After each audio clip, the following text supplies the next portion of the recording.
शुरुआत MCL funding status के साथ। दोस्तों, किसी भी बिजनेस के लिए फंडिंग या फाइनेंस होना बहुत जरूरी है, क्योंकि उस फाइनेंस के बिना तो हम कोई भी बिजनेस की शुरुआत ही नहीं कर सकते।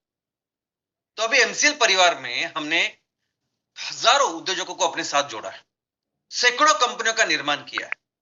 लेकिन ये करने के पहले हमने इस फंडिंग या फाइनेंस की व्यवस्था या इसका कंफर्मेशन करने के बाद ही ये काम किया है। और अभी ये फंडिंग की जो डिसबर्समेंट अभी ये शुरू हो जाएगी, इसी महीने शुरू हो जाएगी। इसी महीने के 30 तारीख के पहले ही इस फंडिंग की डिसबर्समेंट शुरू हो जाएगी। और एक बार ये फंडिंग की शुरुआत हो गई तो दोस्तों ये फंडिंग पूरी जिंदगी भर अभी रुकेगी नहीं, क्योंकि आज पूरी दुनिया में सबसे ज्यादा इन्वेस्टमेंट जिस सेक्टर में किया जाता है वो है renewable energy sector. Energy sector itself पूरा सबसे बड़ा एक बिजनेस सेक्टर है, लेकिन उसमें आज की तारीख में जितना फोसिल फ्यूल में इन्वेस्टमेंट हो रही है उससे डबल हो रही है रिन्यूएबल में। और रिन्यूएबल यानी क्या हो रहा है? सोलर में हो रही है, विंड में हो रही है ज्यादा, और ये दोनों बिजली बनाते हैं। थोड़े दिन के बाद लोगों को पता चलने वाला है कि एक्चुअली सस्टेनेबल ईंधन अगर कुछ है, रिन्यूएबल ईंधन कुछ है, तो वही है जो खेतों से तैयार होगा, जो हमारा किसान तैयार करेगा, और वो होगा बायोफ्यूल। और हम अपने प्रोजेक्ट्स के साथ, ये एमकॉल और एमसीएनजी प्रोजेक्ट के साथ, हर तरह की ईंधन और ऊर्जा का सोल्यूशन हम देंगे दुनिया, यानी सिर्फ बिजली बनाने के लिए नहीं, तो इंडस्ट्रियल, कमर्शियल, घर का चूल्हा, ट्रांसपोर्टेशन और ऑफ कोर्स बिजली बनाना। और वो भी कैसे कि ये सभी ईंधन और ऊर्जा आप अपने एग्जिस्टिंग इंफ्रास्ट्रक्चर में आप इसको इस्तेमाल कर रहे हो। तो ये जब हम आज की फंडिंग के बाद, ये जो पहली फंडिंग आई है, इसके साथ ही हम 200 200 एमकॉल प्रोजेक्ट, 50 एमसीएनजी प्रोजेक्ट करेंगे। और ये करने के बाद ये सोल्यूशन इतना महत्वपूर्ण है कि ये फंडिंग ऐसे ही चलता रहने वाला है। इनफैक्ट पूरी दुनिया आज काम कर रही है सस्टेनेबल डेवलपमेंट के ऊपर। और जब सस्टेनेबिलिटी की बात आती है तो उसमें सिर्फ सस्टेनेबल फ्यूल नहीं है, उसमें सस्टेनेबल फूड भी है, सस्टेनेबल एग्रीकल्चर है, उसमें सस्टेनेबल चीजें हैं जो हमने इस्तेमाल करनी चाहिए। और हम एमसीएल, हम इन सभी सेक्टर्स में काम कर रहे हैं। हम सभी सेक्टर में ऐसे कॉम्प्रिहेंसिव सस्टेनेबिलिटी में काम कर रहे हैं, ऐसी कोई संस्था नहीं है। लेकिन सबसे महत्वपूर्ण बात यह है स्केल। जिस स्केल में हम लोग कर रहे हैं वो सबसे इंपॉर्टेंट है। क्या ये सोल्यूशन आप उस स्केल में कर सकते हो ताकि फोसिल फ्यूल और उसको पूरी तरह से रिप्लेस कर सको? क्या उस स्केल में कर सकते हो कि आप दुनिया की जो जरूरत है वो पूरी कर सको? वो हम कर रहे हैं। इसलिए फंडिंग अभी जो चालू होगी वो पूरी जिंदगी भर अभी रुकने वाली नहीं है। दोस्तों, हमारा लक्ष्य है कि हमें अपने देश को फिर से दुनिया का सबसे महान देश बनाना, और जिसकी काबिलियत हम रखते हैं। और इसलिए हम अपने देश में हर जगह 5E मिशन के लिए सेंटर्स की शुरुआत करने वाले हैं। अब ये 5E मिशन सेंटर या केंद्र अपने अपने इलाके को, अपने उस क्षेत्र को सुजलाम सुफलाम करेगा। उस क्षेत्र में इस 5E जो हमारे लक्ष्य 5E के, उसको पूरा करेगा। उसमें पहला लक्ष्य है एनवायरनमेंट, पर्यावरण का ख्याल रखना। दूसरा ई है एम्प्लॉयमेंट, 100% एम्प्लॉयमेंट, रोजगार उपलब्ध कराना। तीसरा ई है एम्पावरमेंट, सक्षमीकरण किसानों का, महिलाओं का। चौथा ई है इकोनॉमिक डेवलपमेंट, आर्थिक विकास, जितना मैक्सिमम हम कर सके अपने क्षेत्र का उतना विकास। और पांचवा है एनर्जी, एनर्जी में स्वयं पूर्णता। दोस्तों, इन 5E में सबसे महत्वपूर्ण ई अगर कुछ है तो वो एनवायरनमेंट, पर्यावरण है। दोस्तों, ये पर्यावरण यानी हमारा घर है, हमारा अस्तित्व है ये पर्यावरण जिस पे डिपेंड, यानी सिर्फ हमारा ही नहीं, सभी जीव जंतु, वनस्पति, प्राणी, जो भी हमारी इस दुनिया में रहता है, हर एक के लिए ये पर्यावरण उनका घर है। लेकिन हम इसको हमेशा टेकन फॉर ग्रांटेड बोलते हैं ना, ऐसे लेते, कभी ध्यान नहीं देते। कभी किसी को पूछे अगर कि सबसे जरूरी क्या है, तो वो कह सकते हैं कि नहीं, मुझे तो रोजगार चाहिए, अच्छी इनकम चाहिए। किसान बोलेंगे कि हमारे प्रोड्यूस को एक अच्छा भाव मिलना चाहिए। वो सब सही है, आर्थिक वगैरह बाकी सब सही है, लेकिन दोस्तों इससे बहुत ज्यादा, बहुत परे और बहुत जरूरी है पर्यावरण, जो हम समझते ही नहीं। यानी ये हमारे ना सेहत की जैसे है। ये सही सेहत, तबीयत, हमारा शरीर, हम इसको भी टेकन फॉर ग्रांटेड लेते हैं। यानी हम तब तक शरीर का इंपॉर्टेंस नहीं समझते जब तक हम बीमार नहीं पड़ते, और एक दिन ऐसे बीमार पड़ जाते हैं तो समझ में आता है कि बाकी सब सेकेंडरी है, सबसे पहले जरूरी है ये शरीर। और वैसे ही है पर्यावरण। दोस्तों, पूरी दुनिया में, ये ब्रह्मांड में, यूनिवर्स में, पृथ्वी एकमेव ऐसा ग्रह है कि जिसके ऊपर ये दुनिया है। पृथ्वी एकमेव ऐसा ग्रह है कि जहां ये वनस्पति, प्राणी, जीव जंतु, इतनी खूबसूरत दुनिया बसी हुई है।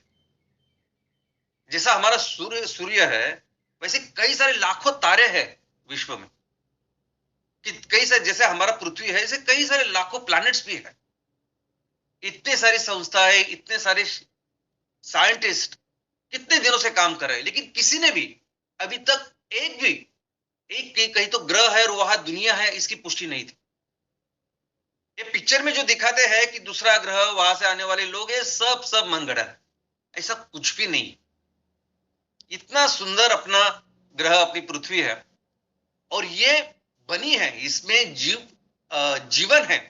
इसका कारण है कि इसके ऊपर अपने हाथों से कुदरत ने बोली कि एक एनवलप तैयार किया, एक स्पेशल परिस्थिति निर्माण की है कुदरत, कि जिसकी वजह से यहाँ के जीव जंतु, सभी सभी जीव, वनस्पति, प्राणी जी सकते हैं। और वो जो एनवलप है, वो जो स्पेशल परिस्थिति निर्माण की है कुदरत ने, उसका नाम है एटमॉस्फेयर, उसका नाम है वातावरण, वात का आवरण। वात यानी हवा, हवा का आवरण। और एक स्पेशल है ये जो परिस्थिति कुदरत ने तैयार की है, इस परिस्थिति में हमें जो चाहिए वो सब की व्यवस्था उस कुदरत ने की है।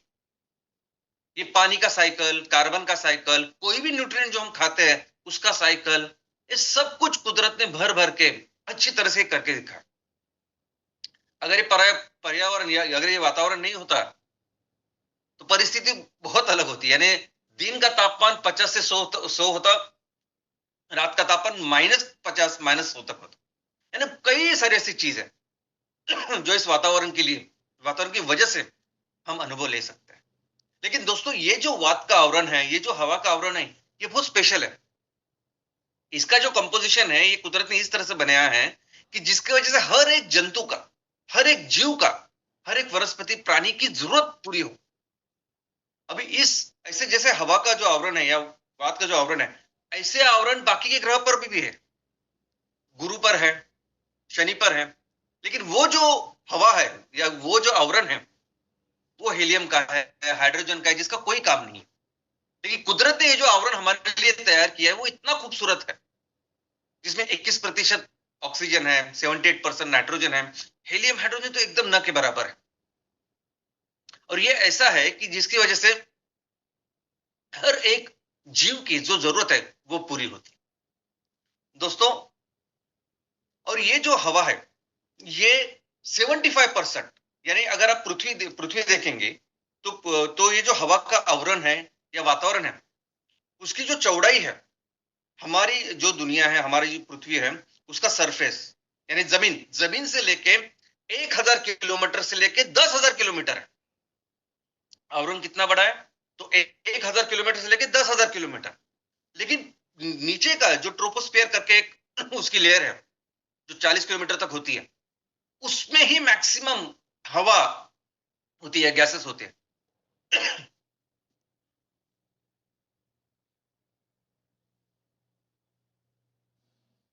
75% गैसेस इस ट्रोपोस्फियर में होते हैं। लेकिन सबसे महत्वपूर्ण होते हैं पहले 12 किलोमीटर। पहले जो 12 किलोमीटर होते हैं जमीन से लेके ऊपर के, इस वातावरण के, ये सबसे महत्वपूर्ण होते हैं। गैस तो सबसे ज्यादा यहाँ होती है, वायु सबसे ज्यादा यहाँ होते हैं हमारे लिए।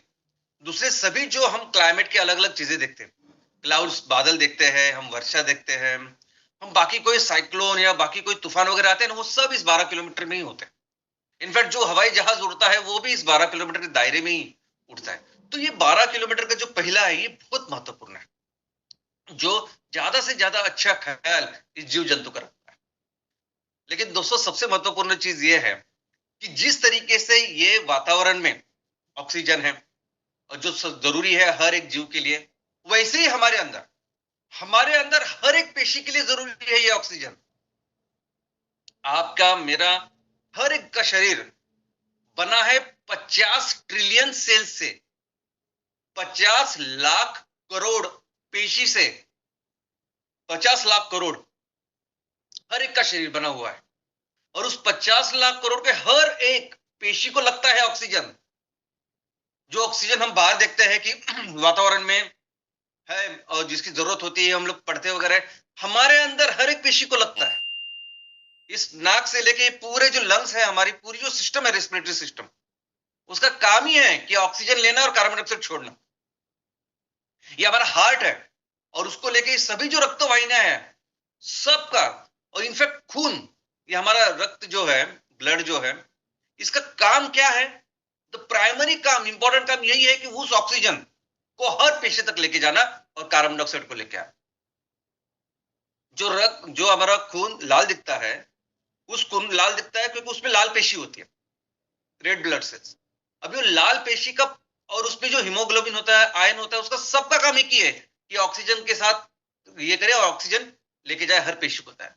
तो इतना जरूरी है। तो कुदरत ऐसी व्यवस्था की है कि जो ऑक्सीजन पूरी दुनिया के लिए जरूरी है, जिसकी वजह से ही दुनिया है, वही ऑक्सीजन हमारे अंदर भी हर एक पेशी को है। इतना महत्वपूर्ण, इतनी अच्छी व्यवस्था इस कुदरत ने की है। और ऐसी परिस्थिति में ऐसा सब कुछ होने के बाद, जिसके ऊपर हमारी दुनिया है, हमारा एग्जिस्टेंस है, उस हवा को कैसे बर्बाद कर सकते हैं? उस हवा को, उस ऑक्सीजन को कैसे बर्बाद कर सकते हैं? इसका मतलब ये नहीं कि हम खुद को बर्बाद कर रहे हैं। और इतने लेवल पे एक न्यूज जिससे मैं पिछले 3-4 दिनों से डिस्टर्ब हूं, और वो न्यूज है कि दिल्ली में एयर क्वालिटी इंडेक्स कुछ कुछ जगह पे 1000 से आगे है। 1000। अभी परसों की न्यूज है, 20 तारीख की, टाइम्स ऑफ इंडिया की। दोस्तों, एयर क्वालिटी इंडेक्स एक इंडेक्स है, आपकी हवा कितनी शुद्ध है वो दिखाता है। आइडियली ये एयर क्वालिटी इंडेक्स जो है वो 50 तक ही होना चाहिए, अच्छे 100 तक हम लोग संभाल सकते हैं। लेकिन जैसे वो 100 के आगे या 150 के आगे निकल जाता है तो ये हवा प्रदूषित होती है। और 300 के आगे तो हजार्डस यानी जहरीली हो जाती है, ऐसा समझ सकते हैं। तो और दुनिया में जितने भी ज्यादा से ज्यादा पोल्यूटेड ऐसे शहर है, यानी अभी तक नंबर 1 पे ये तो एक तो दिल्ली होती रहती है, नहीं तो लाहौर रहता। लेकिन इसकी जो मैक्सिमम जो AQI या एयर क्वालिटी इंडेक्स है 350 तक होता है।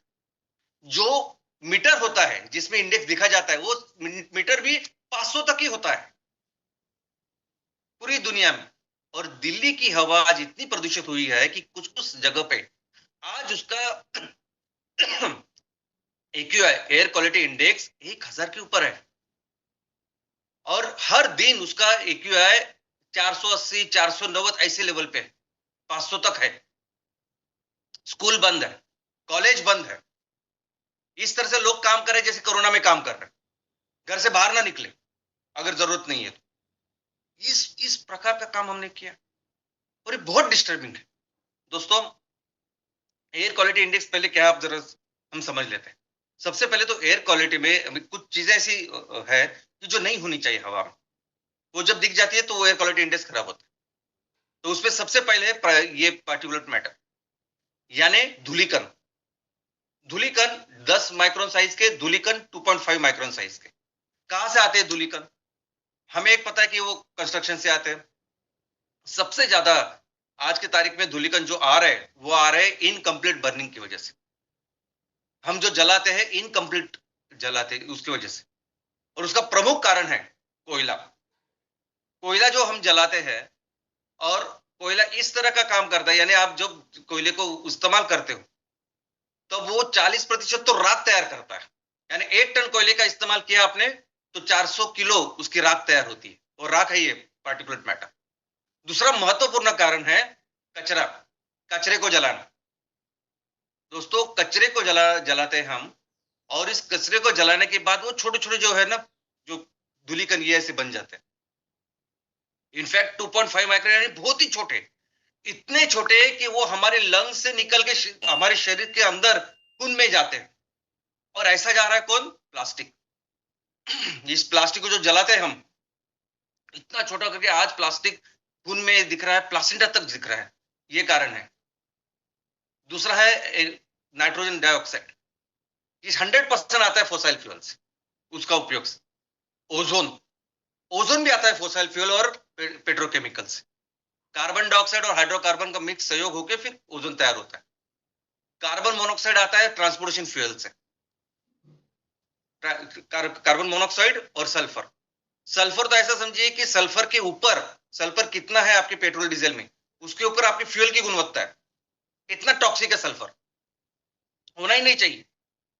ये यूरो जो नॉर्म्स थे, यूरो 1, यूरो 2, यूरो 5, यूरो 7 या भारत स्टेज, ये सब सल्फर के ऊपर थे। अभी क्या हो रहा है कि जो डीजल हम इस्तेमाल करते हैं, स्पेशली डीजल गाड़ियां, वो फ्यूल पूरी तरह से जलता नहीं है। आप देखेंगे 2, 3, 4 साल के बाद वो बहुत धुआं छोड़ती है। वो धुआं यानी न जला हुआ डीजल बहुत बार होता है। और इसमें से आता है वो सल्फर, कार्बन मोनोऑक्साइड, अमोनिया। इसका प्रमुख सोर्स है हमारी केमिकल फार्मिंग, हमारा यूरिया।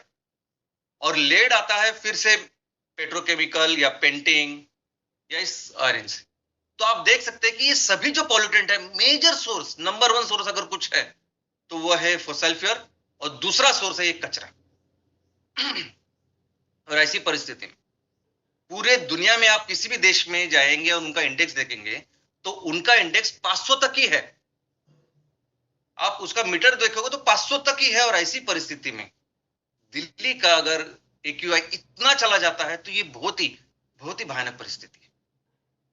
और दिल्ली की ऐसी परिस्थिति क्यों है, इसके जो कारण है, तो सबसे पहला कारण क्या है जिसके ऊपर बहुत चर्चा होती है, बताया जाता है कि यही प्रमुख कारण है, हाँ महत्वपूर्ण कारण है, कि दिल्ली को लग के जितनी भी खेती का क्षेत्र है, यानी पंजाब, हरियाणा, यूपी, वहां के किसान फसल लेने के बाद, फसल काटने के बाद जो बचा हुआ बायोमास है उसको जलाते हैं हर जगह पे। और टिपिकली इस सीजन में फिर वो ज्यादा धुआं तैयार होता है और वहां जाता है दिल्ली में, और उसकी वजह से दिल्ली की हवा इतनी खराब हो रही है।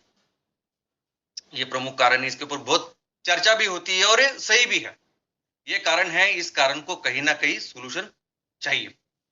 लेकिन इससे भी सबसे महत्वपूर्ण कारण अगर कुछ है, ये नंबर 1 का कारण नहीं है, इससे ज्यादा महत्वपूर्ण कारण है और जो प्रमुख कारण है दिल्ली की हवा इतनी खराब होने का, और इसका रिपोर्ट हमारे यहाँ के एनवायरमेंट रिसर्च संस्था ने सुप्रीम कोर्ट को दिया, और सुप्रीम कोर्ट के इसके ऊपर सुनवाई भी ली। और वो कारण है थर्मल पावर प्लांट्स। यानी दिल्ली को बिजली देने वाले, जो बिजली तैयार करने वाले प्लांट्स है, वो सभी थर्मल पावर प्लांट्स है। इसका मतलब यह है कि वहां बिजली कोयले को जला के तैयार की जाती है। और ये औष्णिक ऊर्जा केंद्र जिसे हम कहते हैं, ऐसे केंद्र पर से इतना सारा कोयला जलाया जा रहा है, that is the number 1 reason कि जिसकी वजह से इतनी हवा प्रदूषित हुई। और जैसा मैंने कहा कि ये कोयला 40% राख तैयार करता है, और यही वो राख है जो PM मॉलिक्यूल बन के यहां आ जा रही। और दोस्तों ये परिस्थिति दिल्ली की थी है, लेकिन बाकी की जहां जहां ये कोयले के प्लांट्स हैं वहां वहां ऐसी परिस्थिति बनी हुई। और आज ये कचरा, आज ये कितना प्रदूषण कर रहा है, तो जितना किसान तैयार कर रहे हैं वो जला के, बायोमास जला के, उससे 16 गुना प्रदूषण इससे हो रहा है। और ये रिपोर्ट सादर किया है, ये आपको मिलेगा ऑनलाइन। और दूसरा महत्वपूर्ण कारण है वो है सॉलिड वेस्ट को जलाना, कचरे को जलाना। दोस्तों ये समस्या तो हर जगह है, हर जगह आप देखोगे ना तो कचरे के जो पहाड़ है, जो कचरे के डंपिंग ग्राउंड है, वहां आग आपको दिखेगी। हमेशा आग लगती है, आग लगती है, आग लगती बिकती नहीं है, लगाते हैं ताकि पहाड़ कम हो, ये सब कम हो। और इस परिस्थिति में ऐसे भयानक यानी कैंसरस वायु तैयार होते हैं। आपको पता है इंसिनरेशन एक प्रक्रिया है कि जिससे सॉलिड वेस्ट को जलाया जाता है। इंसिनरेशन एक और जो इंसिनरेशन के प्लांट होते हैं उसके 5 किलोमीटर के दायरे में कैंसर के केसेस बहुत ज्यादा बढ़ते हैं। उसका कारण है ये वायु तैयार होता है। और ये प्रमुख कारण दिल्ली का भी कारण है। और मुझे तो लगता है कि आज की तारीख में छोटे छोटे गांव से लेके छोटे बड़े जो शहर है वहां सबसे इंपॉर्टेंट कारण आज कचरे का बन चुका है। इसके अलावा कंस्ट्रक्शन है, ट्रांसपोर्ट, ये तो है। ट्रांसपोर्टेशन से जो, जैसे मैंने कहा कि फ्यूल में भी अगर हम देखेंगे, डीजल पेट्रोल में, तो डीजल एक ऐसा कि बहुत ज्यादा मिलावट हुआ होती, मीन ऐसा बोलना नहीं चाहिए मैंने, लेकिन है ऐसी परिस्थिति। शुद्ध अगर फ्यूल रहा तो शायद वो ज्यादा अच्छी तरह से जले, लेकिन इस मिलावट के कारण वो पूरी तरह से जलता नहीं, और उसके बहुत ज्यादा परिणाम फिर इस वायु प्रदूषण के ऊपर होते हैं, और कंस्ट्रक्शन। तो दोस्तों ये सब जो रीजन है वो रीजन दिल्ली के लिए है, और मुझे लगता है कि आज कई सारे ऐसे शहर हैं छोटे बड़े जो इस तरह का प्रदूषण देख रहे हैं। भारत वायु प्रदूषण में नंबर 1 है पूरी दुनिया में। लेकिन दोस्तों अभी ऐसी परिस्थिति में क्या हमारा रोल है, बताइए कैसा रोल है हमारा हमारा ये बिजनेस बिजनेस नहीं, एक बहुत बड़ा कंट्रीब्यूशन है। किस तरह से करना चाहिए हमने बिजनेस, आई मीन बहुत जल्दी बहुत फास्ट ऐसा करना चाहिए, क्योंकि सोल्यूशन नहीं है ये जो आज किसान ये जो बायोमास जला रहे हैं। बायोमास तो रॉ मटेरियल है हमारे लिए, बायोमास का तो बिजनेस है अपना। इस बायोमास को, जो बायोमास उनको उससे निकालना होता है, वही बायोमास अगर हम 1,000 रुपए टन से अगर खरीदे तो कितना अच्छा कंट्रीब्यूशन, कितना अच्छा होगा किसानों के लिए भी। इनफैक्ट हमारे जितने भी अभी एमपिलेट के प्लांट चल रहे हैं तो वो बायोमास का इस्तेमाल करते हैं, नेपियर ग्रास के साथ बायोमास इस्तेमाल करते हैं, और हर तरह का बायोमास जो भी अवेलेबल होता है उसका इस्तेमाल करते थे। इसका मतलब अगर हम एमकोल के प्रोजेक्ट लगाए दुनिया में, देश में, तो हर जगह जो प्रॉब्लम है इसको सॉल्व कर सकते हैं। और दूसरी बात, ये जो पिलेट है, ये जो हमारा कोयला है, ये कोयला सबसे अच्छा कोयला है। यानी आप जो पावर प्लांट चला रहे हैं ना, उसमें वहां से सिर्फ फोसाइल फ्यूल को निकाल के, वो फोसाइल का कोयला निकाल के आप हमारा कोयला इस्तेमाल करें। सबसे महत्वपूर्ण बात तो यहां आपको कोई इंफ्रास्ट्रक्चर में चेंज करने की जरूरत नहीं। आज का आप जो भी प्लांट एंड मशीनरी है, जो भी आपका प्लांट लगा हुआ है थर्मल पावर प्लांट का, वहां सिर्फ उस कोयले के बजाय हमारा कोयला एमपिलेट आप डालिए, बस इतना है। लेकिन सबसे महत्वपूर्ण बात है कि पूरा जलता है, इससे कोई प्रदूषण नहीं होता, राख नहीं बनती जैसे उसकी बनती।